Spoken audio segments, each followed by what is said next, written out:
Energy Minister Chris Bowen says the government's plan to cap wholesale energy prices won't be a magic bullet for households and businesses. A cap on coal and gas prices ahead of the new year is due to be passed by the federal parliament next week. Minister Bowen says the government hopes to take the sting out of rises, conceding pressure will still be felt. The legislation will allow more than $1 billion in rebates to be passed on to customers through energy retailers, and in addition to caps on wholesale costs for rebates for energy providers, Commonwealth welfare recipients will also receive subsidies. And joining me now to discuss the week in politics is Ebony Bennett from the Australia Institute and John Storey from the Institute of Public Affairs. Good to see you both. First to you, Ebony. The Albanese government reached an agreement on Friday with the state premiers to impose this immediate cap on gas and coal prices, deliver a further $1.5 billion in rebates to vulnerable Australians and impose a code of conduct. This has been in the works, you would say, for a long time. What are your thoughts on where we landed on Friday?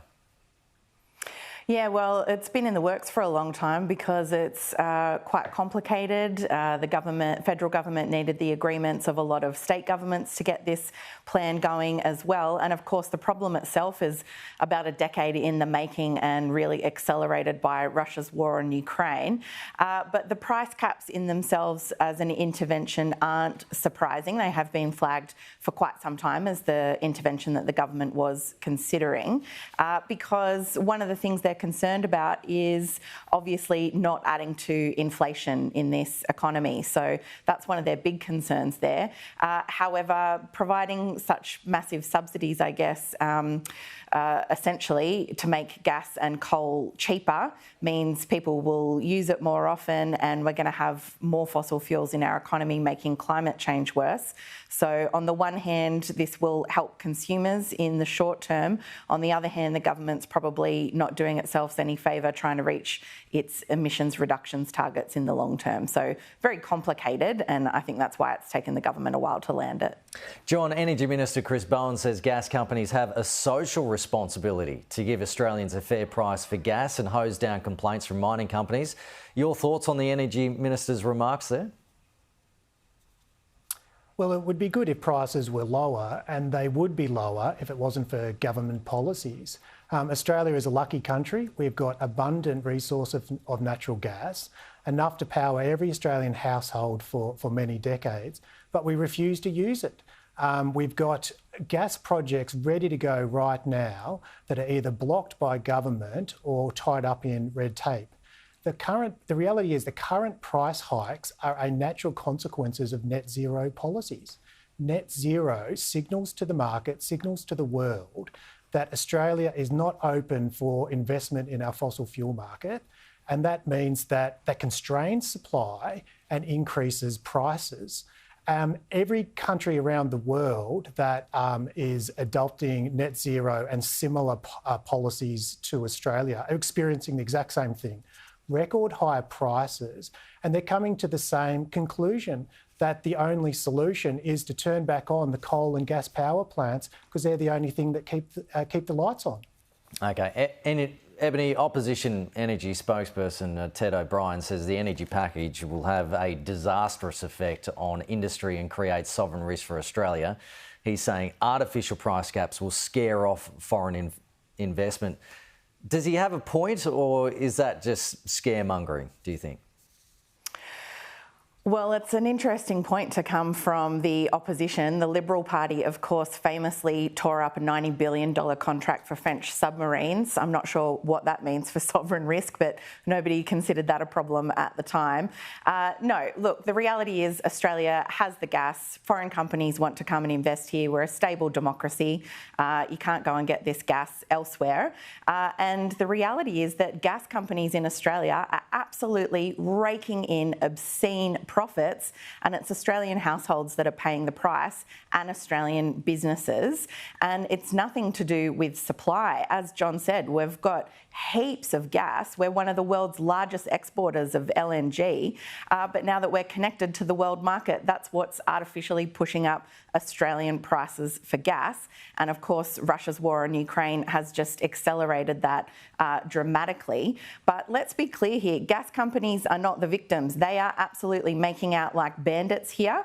And the ACCC has flagged in the past that gas companies need to make enough gas available for the Australian market, concerned about cartel-like behaviour. So some intervention in our gas market was necessary. We've tripled supply and prices just keep going up. I don't see how we can keep increasing supply and expect anything different. The reality is Australia's gas market is broken and it's about time we did something to fix it. And on top of that, we should be considering how we can claw back for the Australian public some of the benefits of those obscene gas profits for the public who are paying through the nose for gas prices.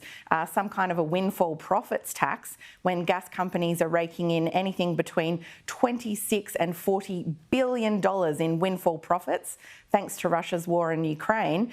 Australians just simply aren't seeing any benefits from that. In fact, we're worse off. So something has got to give here. I'm not sure the government has got the idea quite right here, but anything that we can be doing to accelerate the transition and fixing our actual gas market is where the focus needs to be. So at least we've got both federal and state governments with their eyes on the prize here. How do we fix Australia's gas market in the long term? Yeah, well, I mean, Chris Bowen says this is not a magic bullet.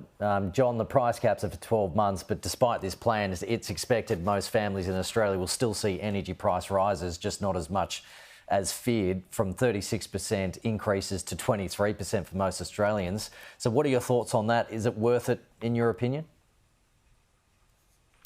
Well, the short answer is no.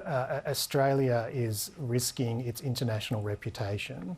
We are creating a sovereign risk, all for the purpose of slightly reducing price increases. Now, just remember, it was only earlier this year that the Labor government went to the election with the pledge to reduce household energy prices, energy bills, and now they're cheering about a slight reduction for 1 year.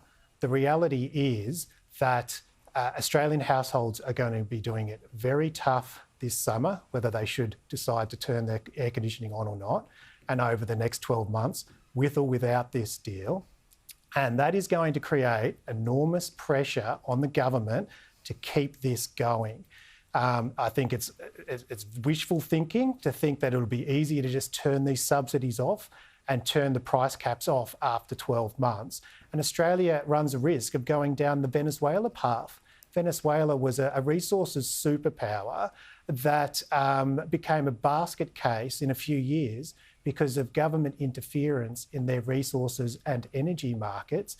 Australia is running a really big risk of going down a really dark path for a slight reduction in 12 months. Well, we did it with petrol though, didn't we, John? In what sense? Sorry. Well, we took the tax off petrol for a while and put it back on, and so, you know, is this any different? A slight reduction in excise is one thing. The excise does go up and down. Governments do increase and decrease tax rates. We're talking about something extremely different here. We're talking about direct subsidies to households via the energy retailers and price caps.